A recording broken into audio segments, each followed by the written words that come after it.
IRCTCના numbers Tapan આપની પાસેથી સમજીએ. અહીંયા પણ સારા નંબર્સ છે. પ્રોફિટ 11% વધ્યો છે, કંપનીની આવકમાં વધારો થયો છે, એબિટા સારા છે અને માર્જિન્સમાં પણ એક સુધાર જોઈ રહ્યા છે. મામૂલી એવો પરંતુ સુધાર છે 20 બેસિસ પોઈન્ટનો. કઈ રીતે એક વ્યૂ રાખો છો IRCTC માટે?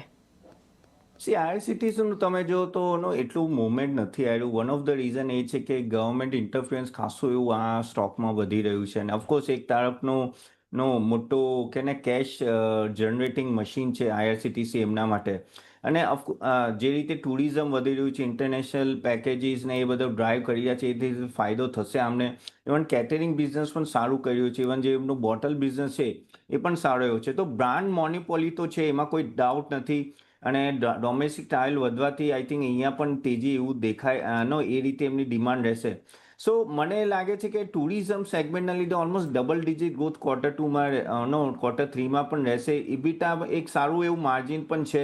સો આઈ થિંક જેની પાસે હોલ્ડ કરી શકો, પણ હજી પણ મને એટલું જે પહેલાં જેવું રિટર્ન અહીંયા દેખાતું નથી. એક ડિસન્ટ રિટર્ન માટે તમે હોલ્ડ કરી શકો છો.